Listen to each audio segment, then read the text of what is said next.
going, guys? So my name's Cody. Welcome to the channel, Abrams Excavating.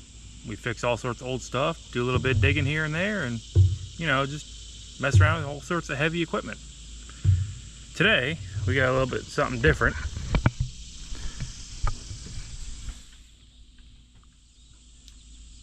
We bought a cheap 60-foot boom lift. Quite a view from up here, eh?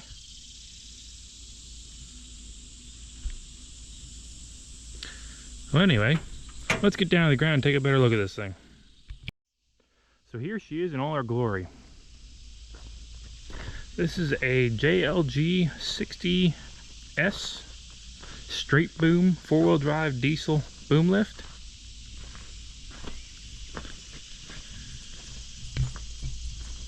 So the story with this rig is my buddy Frank, 73 Diamond Rio, and I were rolling through Marketplace, and well, actually I sent it to him, and I'm not sure if he's making a video on it or not, but anyway, we were up looking at a certain piece of equipment, and I happened to ask the guys if they had anything else for sale, and they said, oh yeah, we got this old boom lift out back. And this happens to be that old boom lift.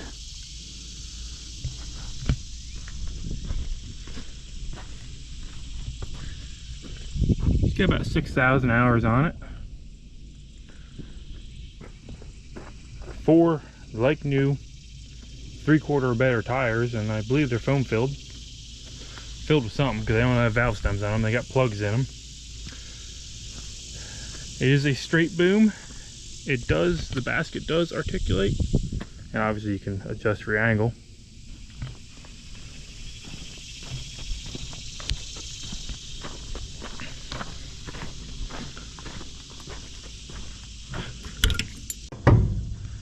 We're powered by a Deutz oil-cooled diesel engine. She runs like a top, fires right up.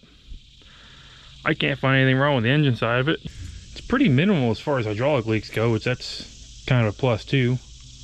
So I bet you guys are wondering what I paid for this. I'll tell you here in a bit, but why don't you drop down in the comments what you think I paid for it. Now here's the only catch. We got this thing unbelievably cheap,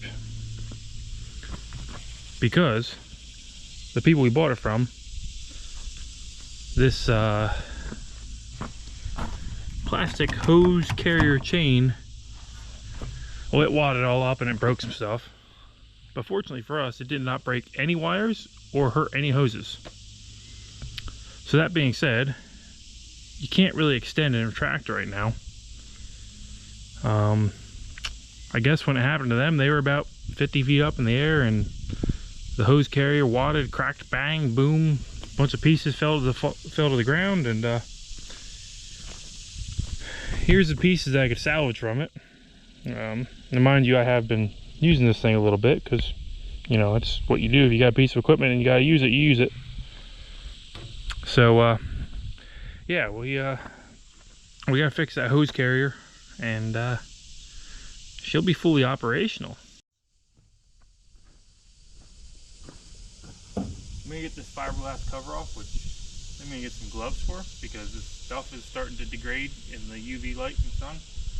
Now these little fiberglass splinters are everywhere. I don't want to deal with that. So yeah, once we get this cover off, you'll be able to see more of what I'm talking about here. Yep. This glove's a little too small for my big hand. So, okay.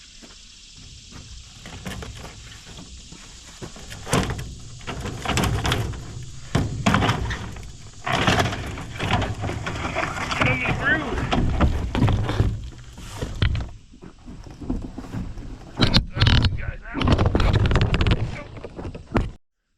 Alright, now we got that guard out of the way for safekeeping. This is kind of what we got going on. So this is how it's supposed to be. Get all your hoses in there, and that's your wire for all your controls. It's supposed to be all neat and tidy in there. And then this sort of carnage here happened, and yeah.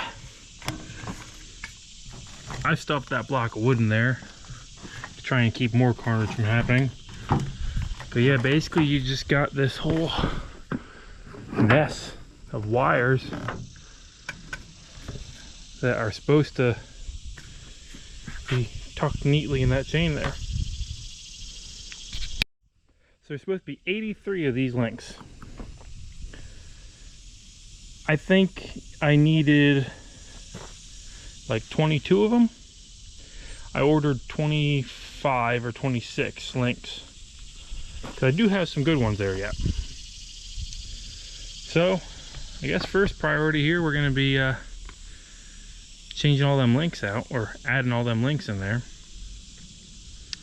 But I gotta use this thing for a little bit today, so when I'm done using it, have some spare time, I'm gonna start changing these links out. But I wanted to show you guys this before I got too far into running this thing. And yeah, so when I got a little bit more time, I'm gonna change them links out. But for now, I got work to do.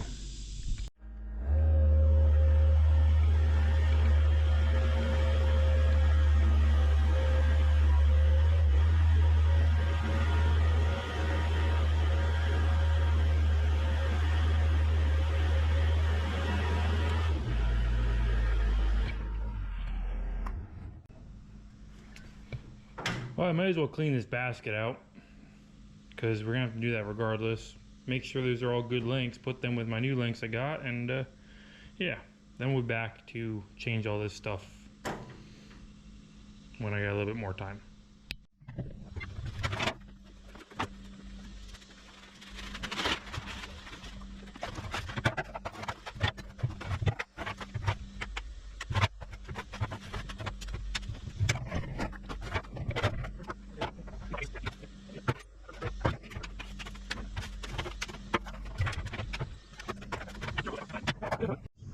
So I definitely jinxed myself when I said this thing works really great. So I'll link a picture in here.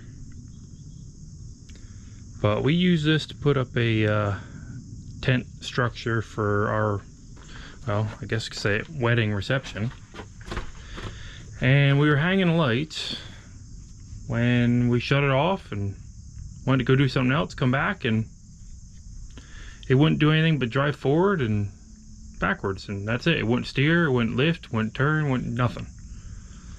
So there is a whole lot of stuff going on with these if you've never cracked into a lift before. Lots of wires, lots of color coded and numbered wires, lots of solenoids for all the valves, hoses, sensors. Got an electric hydraulic pump, so if you want to just bump it up without starting the engine. And of course we got this problem here, so you know. But then come up here and you have a whole lot more wires, switches, relays, panel boards, all sorts of scary stuff. So I'm immediately thinking worst case scenario, you know, that wire broke somewhere in there, or one of these panel boards went out or whatever. So I'm probing and checking all this stuff in a mad rush, because this machine broke right in the middle of our tent. So I bet you I spent 20-30 minutes just checking this, checking that. I switched these plugs thinking maybe this control board failed, and got nowhere. I even did something I don't ever do. I asked for help. Made a post on one of the heavy equipment forums I'm on, and just kind of told, well, maybe you need to get a JLG tech out here, or get the scan tool to fix it. And I didn't want to pay to have a tech come out and look at this thing, so I ordered a scan tool. Well, tonight I decided I'd give it one more go, see what we can figure out, and kind of figure out what we can do with the scan tool. When I cracked this open, I'm looking for the port to plug the scan tool in. I'm not finding the scan tool port anywhere. So it turns out this is a 1998. And even though it has the advanced design electronics system. Some of the 1998 models didn't have the analyzer port. So that put me in a bit of a panic, because I was hoping that that analyzer was going to tell me, hey, this port here is not getting continuity, or this thing here is wrong, or that thing there is wrong, because this thing's got a lot of electronics and I don't really understand how this machine works. So I started looking around, and when it was running, this line had a lot of vibration in it. So I'm following the line back, and this line here goes somewhere into the underbelly. And I'm wondering, man, what's wrong with this? Is the charge pump bad, or what's going on here? So I'm just kind of looking through, trying to get a better understanding of everything, find where all the lines go, figure all that out. And mainly I was looking for the main feed to this block, because I was going to start by testing that. I happened to come across, it's unhooked right now, but one of these little magnetic solenoids.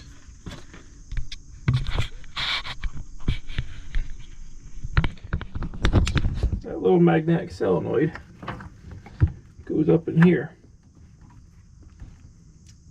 I found that and I wiggled it around. I'm like, huh, that doesn't seem right. So I pulled it off just because I was curious. And it says on the plug, main dump.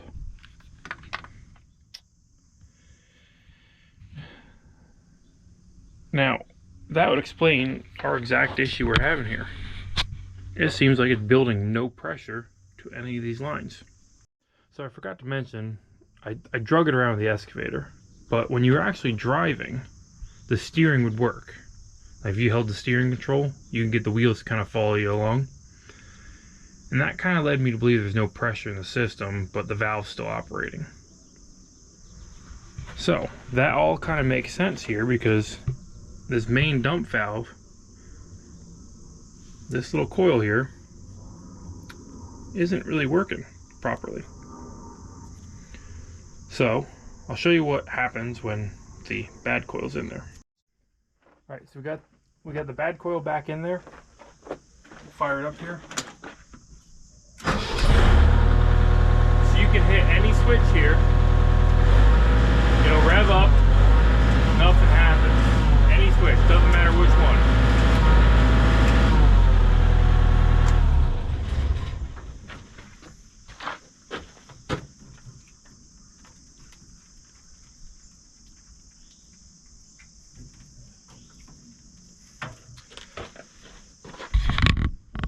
We got the coil out here.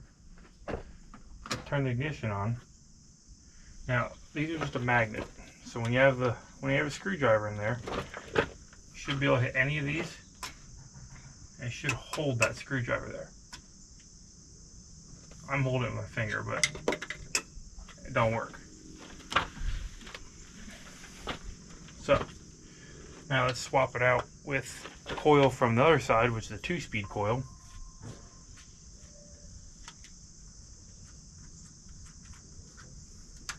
A bad one.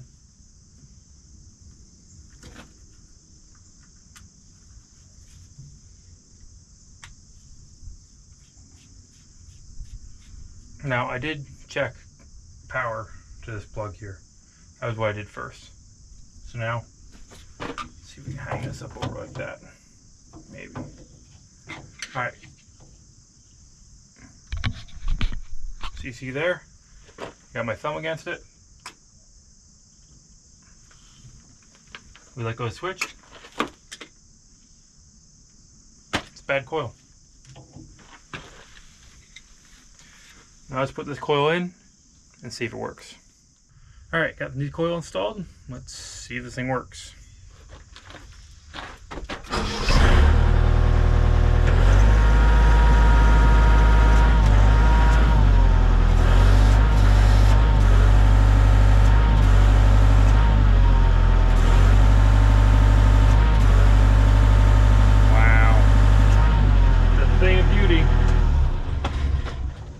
All that over a little coil. I'm pretty sure I have one of these somewhere. I just gotta find it. So this is the faulty valve here. I put it back on the 2-speed block. We'll leave it here. I don't really need 2-speed for right now. This one controls the brake. We're gonna leave that one there. That one's kind of important. But this is an easier way to show you how these work. So just a plug on top like that. Sorry. Just a plug on top like that. And this little screw here holds the plug tight. And then this here's, I'll pull this off quick for you. So this stem here has a rod in there that moves, and that's what does the valving here. So when this coil energizes, it actually pulls the rod out. I could be a little wrong on that, but that's, I've taken them apart before, and that's basically how they've worked for me in the past. Not sure if these are the same or not, but this little nut here just keeps it tight. And that's that. I need 2 hands to tighten that, but yeah, so it's back functioning again. So I usually go through Surplus Center for my hydraulic stuff, but this one's through Summit Hydraulics. It's a Hydroforce 630 0612. And this is $34.95. That's exactly what we need. So we'll buy that and put our cheap lift back to work.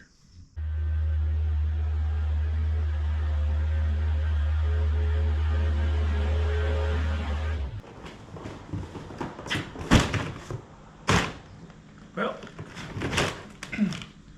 guess it's time to fix this thing so we can actually extend it and use it like a lift instead of only being a 30-foot lift or whatever this is. So we've got this whole tangled spaghetti here. I think all the hoses and everything are in pretty good shape. There's a couple where the coating's kind of pulled off, but the wires aren't damaged. So I think we kind of just need to put it all together here and just start doing it. I mean, I don't really know if there's a specific method of doing this or how you're supposed to put it together. So we're just gonna make it up as we go. So I got a box full of new links here. Some links I saved here. And I got some random ones, and you kind of see it's got that bend in it. The plastic's like got a memory to it, and I'm sure if I heat it up I could probably get that to work, but I'm gonna just toss these ones aside for now because I think I have enough new links to actually make this work, because that chain there is all good, that little one's good, that little one's good. We just got some miscellaneous links here, so I'm gonna start using probably this chain next, because I feel like the last stretch chain after this gets the most use. Like this stuff down here probably doesn't get used a whole lot unless you're fully extending. So we might even end up switching it out, putting the stuff in worse shape all the way at the bottom and moving that up. I'm not too sure yet. If we put it together and we have problems, then we'll do that. I think I'm gonna mark right now where we start, and that way we can kind of have an idea. I'm gonna have to watch this for a little bit too as we're running it to make sure it's not binding up or whatever, and we'll end up back in the same position. Because just the links in this box was like $350. To get a whole new chain somewhere, I think it was like $1,300, which, considering what we paid for the lift, isn't too bad. Which, by the way, if you guys haven't guessed yet, guess in the comments what we paid for this. I'll let you know at the end of the video. So here's how we're going to mark this.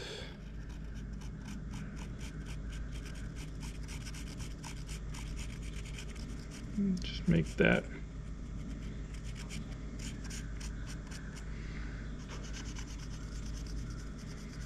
That way we can visibly see where we started the track.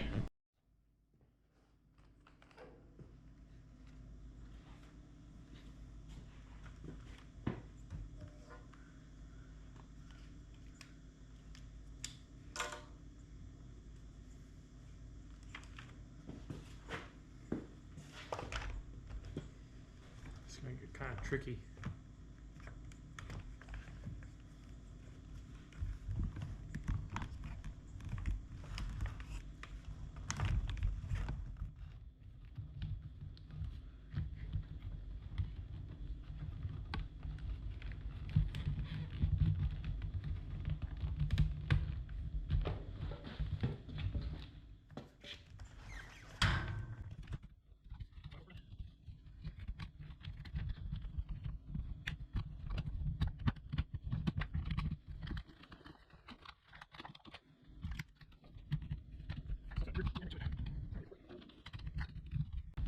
This end link's no good.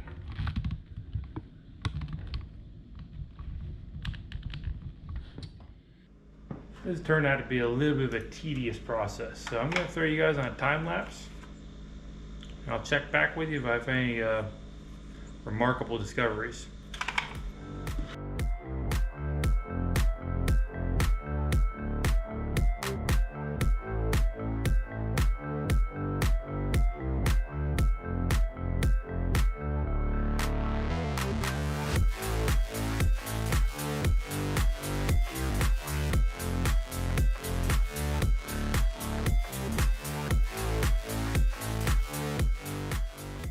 Alright, we're making pretty good progress here.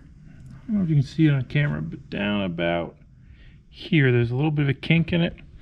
We got a whole upward bend to this, but that's not a problem. I think what I'm going to do now is I'm going to extend the boom out. I think that's going to bring this orange piece out and leave the chain as it is, and that'll get me so I'm not working in this trough here. So we're going to back lift up and extend this all outward. Alright, this should be a lot easier to work with now. We should be able to actually work right here. Gotta fix that, but that's steel. We can bend that back. Well, I don't know if it's right or not, but it's there. I just gotta put some more of these bottom pieces in that section. Then I want to go through and make sure all the hose cords lay in there nicely. So we got this hose chain all put together. We got all the hoses somewhat neatly arranged in here. We've now run into a new problem. This orange piece rides on top of the chain. Now it's got a support out there, but no support right here. So from the best of what I can tell, is that cover that sits down over this has a bunch of these through bolts that have these, basically looks like pieces of conduit, honestly, on it, and they ride underneath there. I believe that keeps things separated between the chain, lets this roll freely on there. But that big fiberglass cover actually bridges between here and up there, because it would bolt in there. And that's all fine, but that fiberglass cover is in pretty rough shape on this end here. I think what I'm going to try and do is extend the boom all the way out and see if we can put the cover on, because that'll give us the best chance of actually working with this, and we'll go from there. But in the meantime, look what showed up. We got our little coil for the 2-speed. So this is easy to do. Let's put this on quick.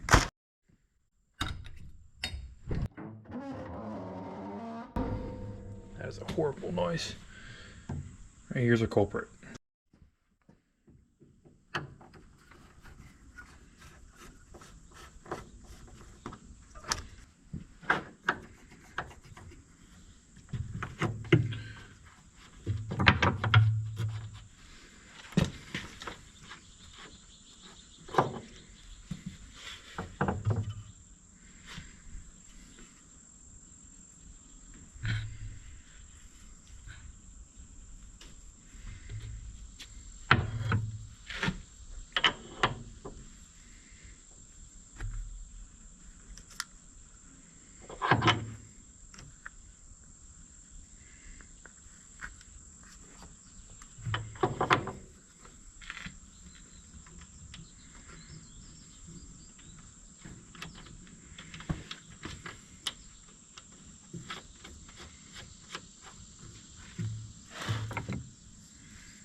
That was easy enough.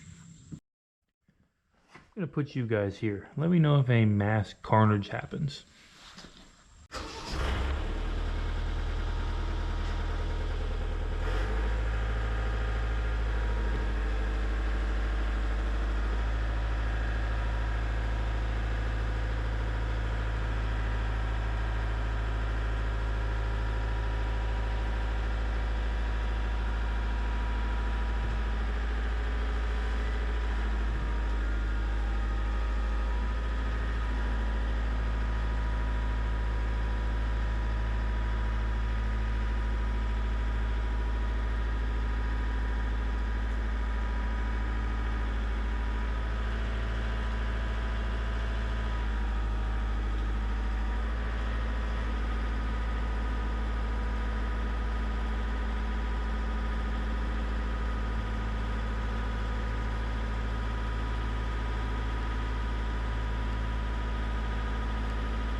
So nothing destroyed itself yet, but I did miss some of these apparently. Somehow that one slipped out. Okay, it's kind of hard to film this, but this thing, it's kind of awkward. It's like 19 feet long, plus it's fiberglass. It's been out in the sun its whole life. So it's full of fiberglass splinters, which are not cool. So right now we're trying to take this bracket out, open this gap up so we can fit the lower slot, not this one, there's one below it, of that in there. And this is what I was talking about, it's pretty mangled up. Somebody hit something pretty good with this at some point. So I'm just gonna try and put it back where it was to start. And if we gotta brace it with some plywood or steel, I'm not really sure yet, but we gotta start somewhere with it. So to fix this, put this angle iron in here, weld that into place, and that should support this whole thing for us.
Well, that actually worked a lot better than I thought it would. I think that'll do it. Now we'll just get this on there all where it should be and somehow clamp this all together. I don't know, we'll see. So the next step here, which I just had in my hand, I have no idea where it went. There it is. So the next step here is to put all these rollers through these holes that support the cable chain. So yeah, let's give that a shot. I guess the best way to do this is like that. Put it on the other side.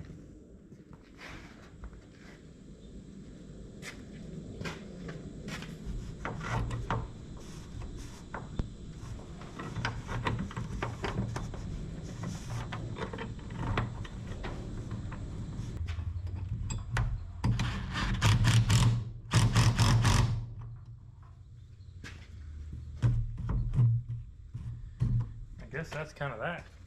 So I don't know if you guys were able to see a whole lot of that, but we'll put this roller in here, and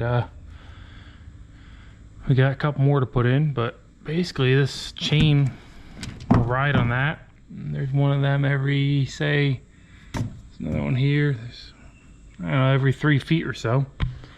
So we got 1, 2, 3 in front of us to put in, and we got 2 behind us. So let's hope we got them all. If not, we're gonna make some.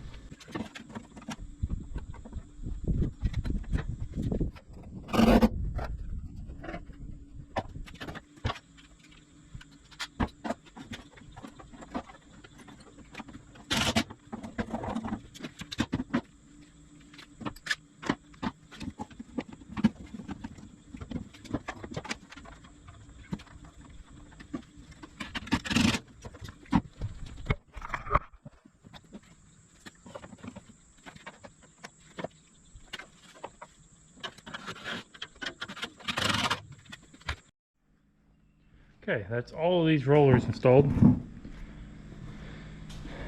This seems pretty solid here. Might try to run some zip screws or something into that. I would like to somehow patch this back on. I don't know what the right option there is. Maybe something like that and just clamp it on. They had this piece on there, but I don't know if that's the right fit or not. Not real sure there, but we'll figure something out with that. But I think for now we can try and test this. My only concern is that piece of angle might catch the end of that orange piece, in which we'll have to do something about that. Maybe we can notch the piece of angle up the top and bend it, like flare it outward, so it kind of acts as like a receiver for that. We'll have to see. But for now, I think we're ready to try and test this and see if it actually does what it's supposed to do.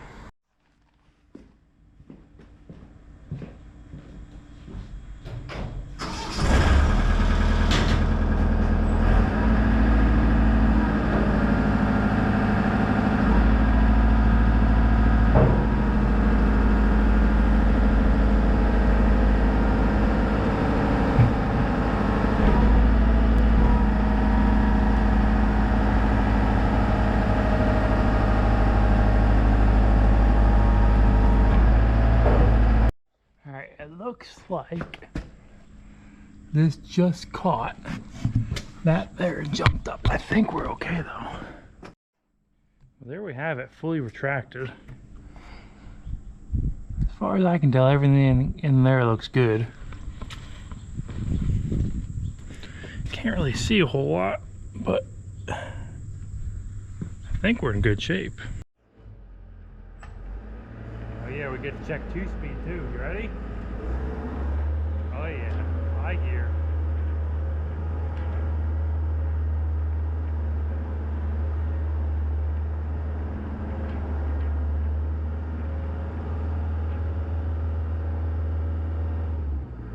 Okay, now that we're out here, boom it up a little bit. Let's run around. See what comes of it.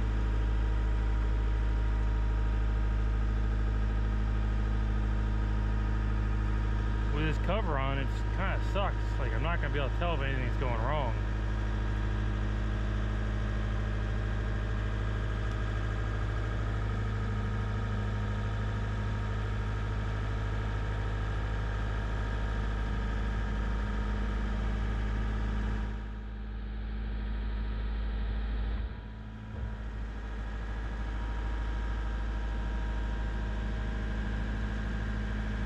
Get out and check things quick.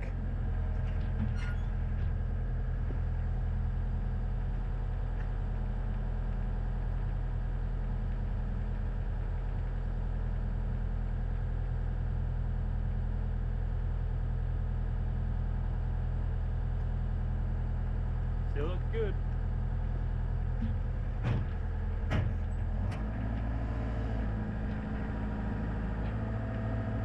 I'm just worried about where that orange flare where the end of the chain is going to meet my angle iron.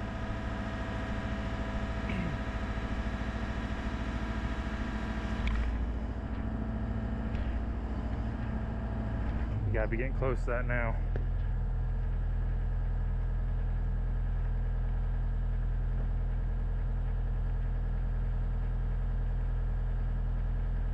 Another 6 feet.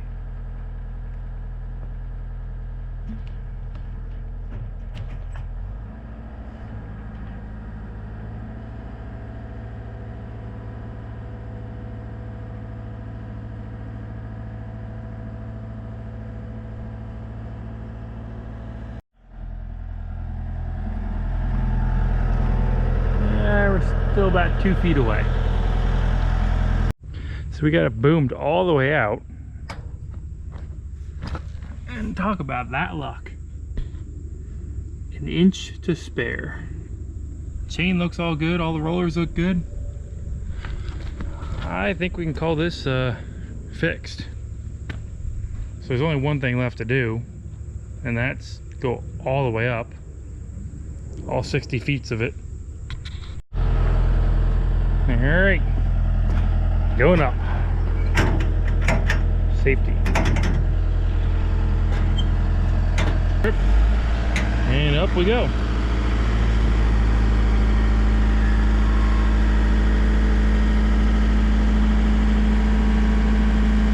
Set you guys down.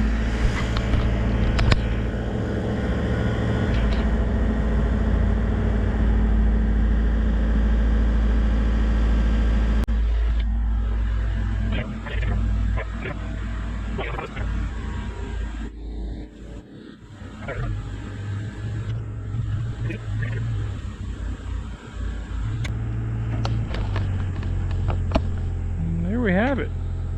We are 60 feet up in the air. Definitely not somewhere we want to fall from. She don't like the camera. But yeah, it's like being in a drone.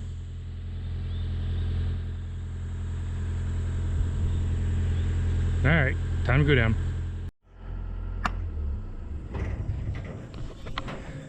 That's gonna call the operation part of this boom lift video fixed. Now it's all left is just to service the engine and top off the fuel and put her to work. Always working.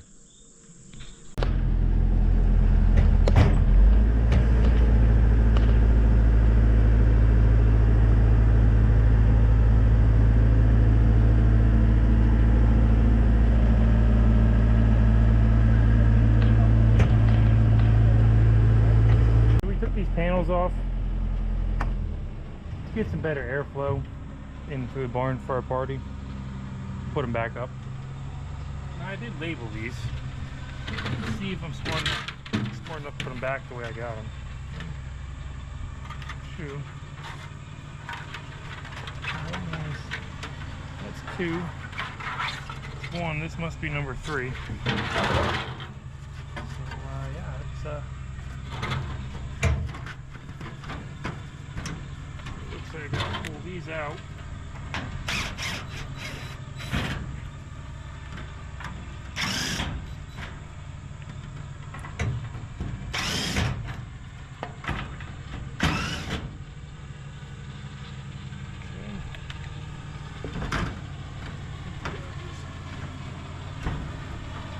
gotta pull this one out too.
back in business.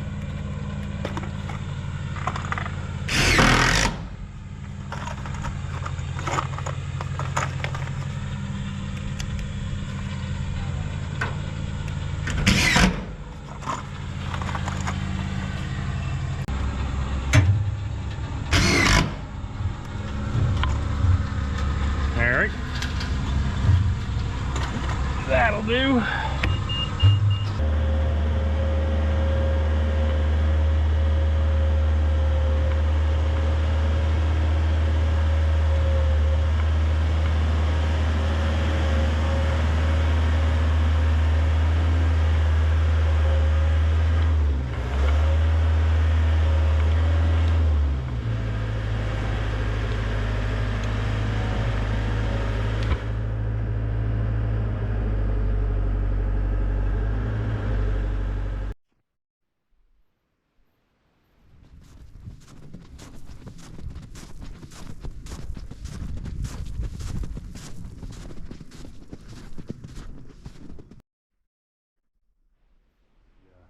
Scenery has changed a little. It's now early December, and I shot most of the footage on this machine in August, so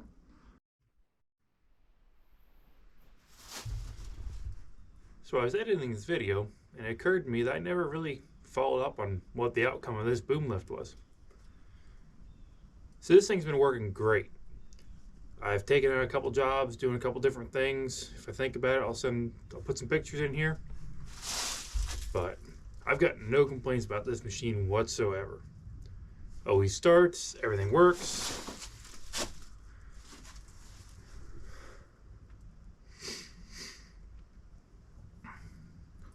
So, let's talk some numbers here.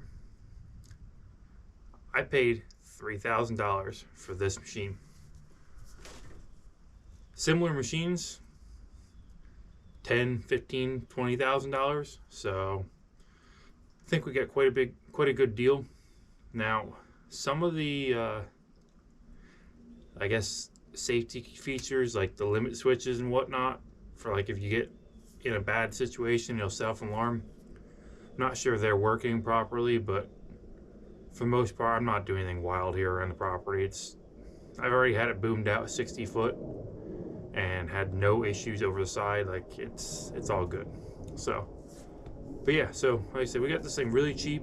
So we paid $3,000 for it, and I have maybe $500 into parts on it. So hard to beat that for less than $4,000 for a really good working 4-wheel drive diesel lift.